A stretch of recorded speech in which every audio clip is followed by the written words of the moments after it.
Welcome back to Montford Boulevard. Today, we're restoring a piece of Art Deco furniture that has traits in common with the famous Flatiron Building in New York City. This 1930s vanity is unlike any we've seen before, and it also has a story to tell.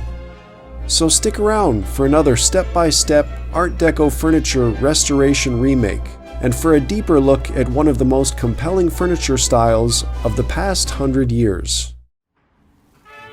We knew right away this was a piece of furniture we had to get. You can see some scratches on here, but it's mostly superficial, and we knew that it would come out with a good sanding. There was some corrosion on the mirror, but it was good enough to save. You never want to throw these things away when you have such a unique piece of glass, and getting beveled cuts like this is very expensive. You can see the copper clips still intact. The center section here was in good enough shape that it actually didn't need to be refinished. And look at these Bakelite handles. That's gorgeous. Again, copper clips, not solid, it's plated, but still nicely rendered. Translucent slightly. The inside of the doors, we're not sure what this marking is. If anybody has any ideas, please let us know. But looking at the inside, we decided this could possibly use some glass shelving. Turning it around to look at the back, we do like to keep the rustic backs of these pieces intact, just to kind of preserve the history, and especially when you still have an original label like this. BF actually stands for Benjamin Franklin Huntley Sr., who ran one of the most successful furniture companies to ever exist in Winston-Salem, North Carolina. Benjamin grew up on a farm in South Carolina where he lost his left arm in a horrific cotton gin accident. That ended his farming career, but led to a new interest in furniture. After spending years as a traveling furniture salesman, he started his own furniture company and quickly found great success. Benjamin ran his company all the way through 1961 when it was purchased by Thomasville Furniture Industries. We've mentioned Thomasville before in their collaboration with Donald Desky, whose work we also admire and are always watching for. That to say, BF Furniture Company was putting out some spectacular Art Deco furniture. We don't know if the Flatiron Building in New York indeed was an influence on this vanity, but there are parallels in furniture, architecture, vehicles, and art of all sorts in this era. So, back to the assessment process here, and found this interesting coin on the inside of this vanity. Looking at the face of it, and we have Queen Elizabeth II. Reminds me of the fantastic series The Crown, of course. And looking at the other side, East Caribbean States, 2004. Haven't had time to research this coin yet, so is this of interest or value? Anybody know? We are taking the mirror apart here, first getting the supports off, held on with a couple flathead screws. Make sure to save everything in plastic bags. Always helpful when you're putting it back together. Everything, these little nuts. And the mirror is coming off, and we were hoping to find a label with a date, which you often will see on these Art Deco pieces. And look at this. July 7th, 1937. We had assumed this was a 1930s piece based on the style. That confirms it. The Bassett Mirror Company. We've seen that quite a few times before as well. Now we're removing this lower mirror from the base. And we've got a date that's actually about a month earlier. June 16th, 1937.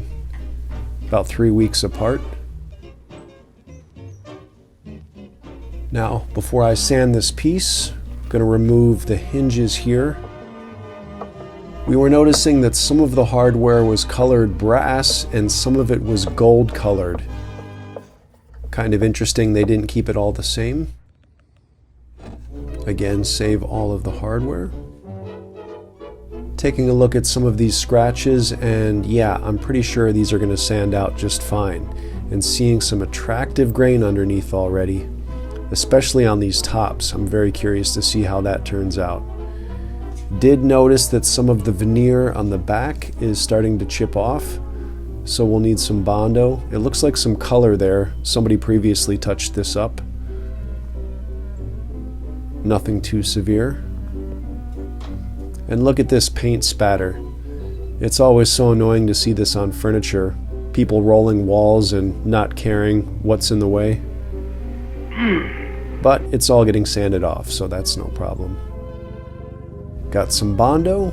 We do prefer the traditional formula just because it dries so hard, so fast, and it sands very well. And looking at the veneer here, I'm doing the tap test.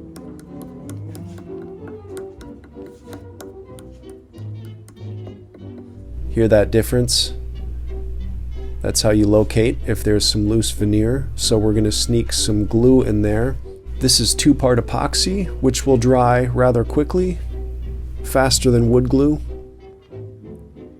And I'm going to clamp that and let it sit for 10-15 minutes probably. We're going to get these caster wheels off. I'm sure they were handy back in the day, but they're just so squeaky and noisy and kind of obnoxious.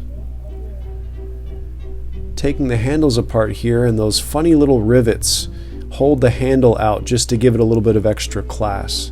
But we're excited to see these handles cleaned up. You can see a lot of potential here. We were given that a buff and almost able to save the original brass, but some of it does start to come off. This one was actually fine. Using a polishing compound here on the original Bakelite. It's always exciting to see Bakelite shine again. And look at that. Hard to believe these are handles from the 1930s. Wow.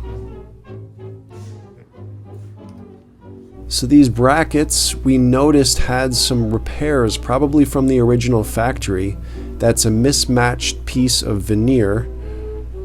Not a problem though. We're gonna have to glue some of this down, and we can also see a burn-in repair on here. Again, we think this is from the factory prior to the original shipping. Looking at the mirror backing now, and the wood is in really good shape, so a sanding should get this nice and uniform. Some really good looking grain. And these tops, it was starting to rain here very lightly, but that'll be okay. This was a thick quality veneer, which again really helps when you're sanding. And it seems like they used a thicker stain that kind of hid some of the natural beauty in this gorgeous burled mahogany veneer. See, we're already getting a glimpse of how nice that looks. The sides were also made of a quality veneer, and they were sanding just fine.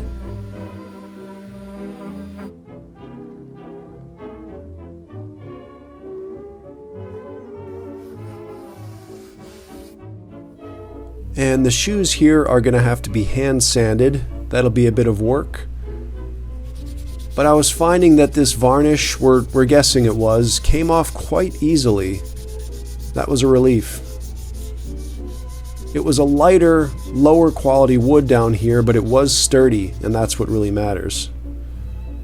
Here we are, getting back to square one. It's always fun to see these things in their natural form. Yeah, you can tell that's going to be a gorgeous top. A little bit of a nick in the trim here, that'll need some Bondo, no problem. And this was actually veneer on the inside, and there was a split where it was starting to come up. So we've used tape to protect either side of the crack, and using a putty knife we're going to force some 2-part epoxy inside there, and that was easily resolved. Just put some weight on there and let it sit for a good 10-15 minutes. And here's the mirror back after it was sanded and looking even better. Now we're going to use naphtha to clean the top and get a preview of what it's going to look like. And look at that come back to life. Just amazing. This naphtha dries really quickly, but it will give you a preview of what to expect. Really don't want to get that stuff in your skin, by the way. Looking at the sides as well. Gorgeous mahogany. So once that naphtha has dried, it dries very quickly. This is a natural stain. This wood has so much character, we're just going to let the natural wood color show through.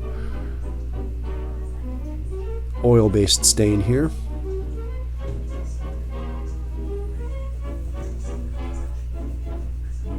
You can see this wood really doesn't even need any assistance. The natural beauty of that veneer just glows.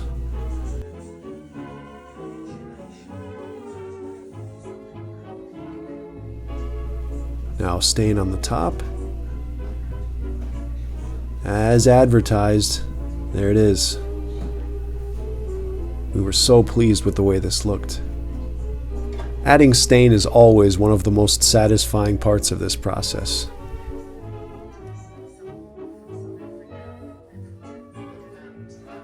So this is placed lower than we're going to put it, but this is a template for a glass shelf made out of cardboard, and this was all the glass guy needed to make the cuts for us. And we just sent him a picture actually, and it turned out perfectly. But we decided to add black to this trim here. It was a lower quality wood, not much grain to show, and with the tops rather dark naturally, this is going to complement that burled mahogany, we believe. This was after several coats of satin lacquer on both the doors and the mirror back. Look at that book-matched wood on the drawer fronts. Unmasking here.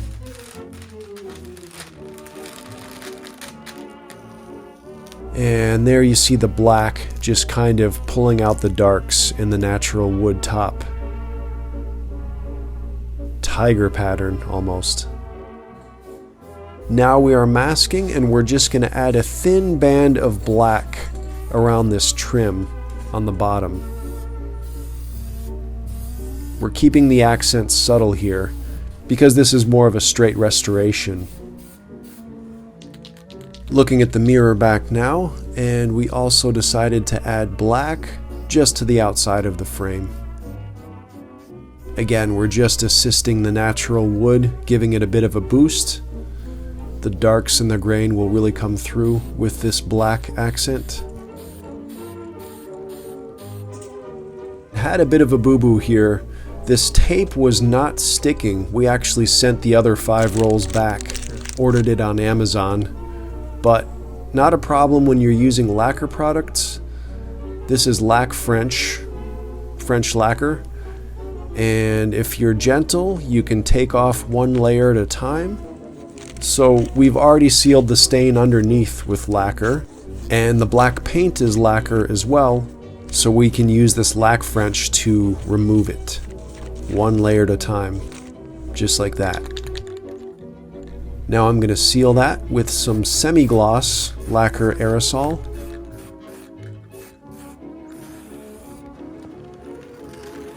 Unmasking here, looking at the shoe, and you can see that wood is pretty plain on the bottom, so we're going to address that next. Nothing much as far as grain, and there's actually a seam right at the corner on both sides. You can see it right there.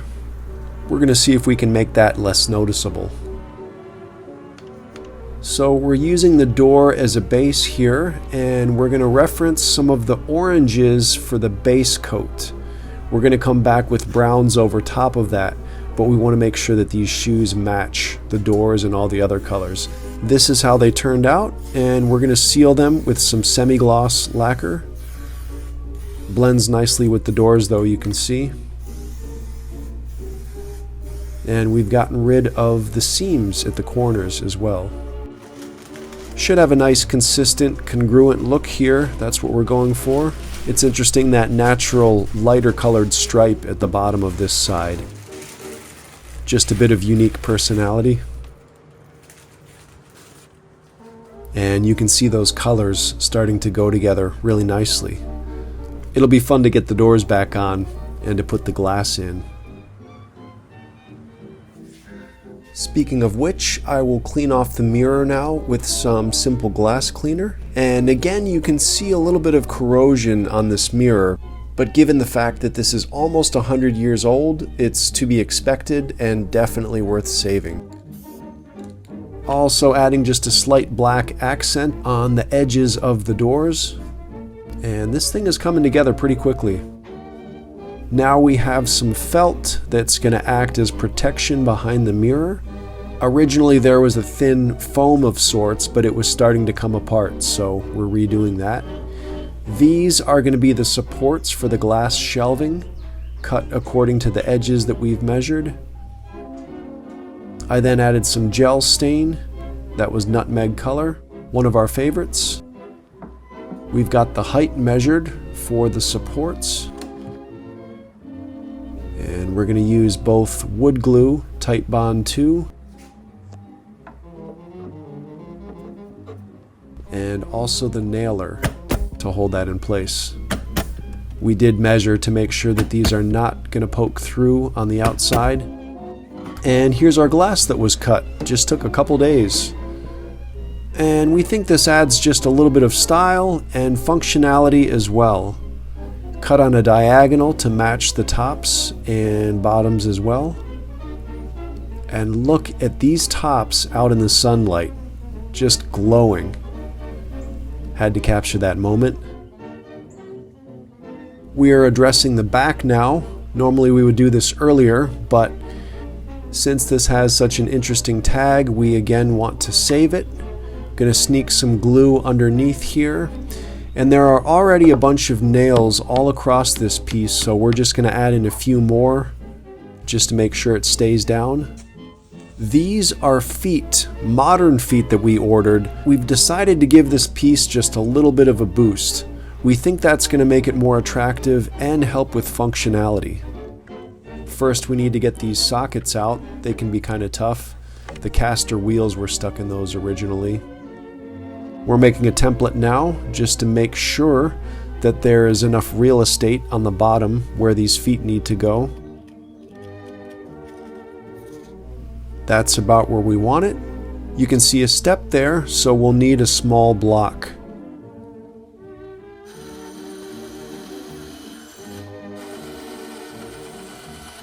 Like so. That'll help level it out. Pre-drilling, recessing the holes so the screws will sink down in.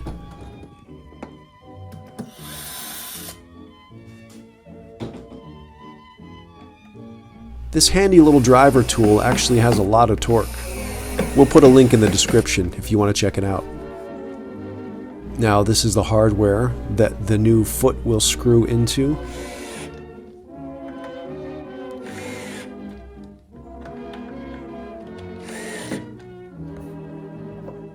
Putting the feet on, and they are nice and solid and sturdy.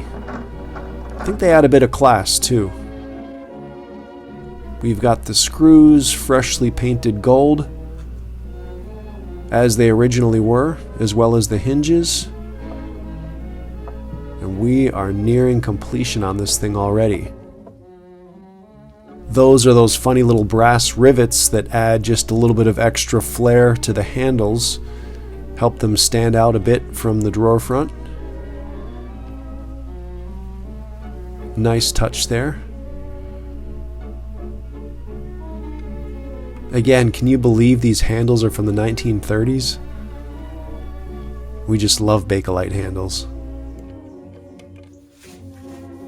Giving it one more good polish. And we're going to drop that mirror back in there, where it's lived since 1937. Cleaning off the original shelf. It's amazing that's still intact.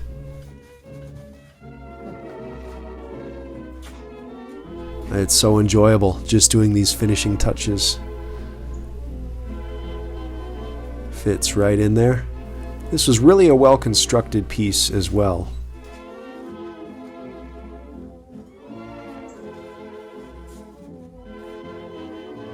Our goal with these shelves was just to basically add to what the BF Furniture Company originally came up with. We're just trying to build off of their innovations here. Did you hear that noise? There's an owl we hear sometimes. It has the funniest call.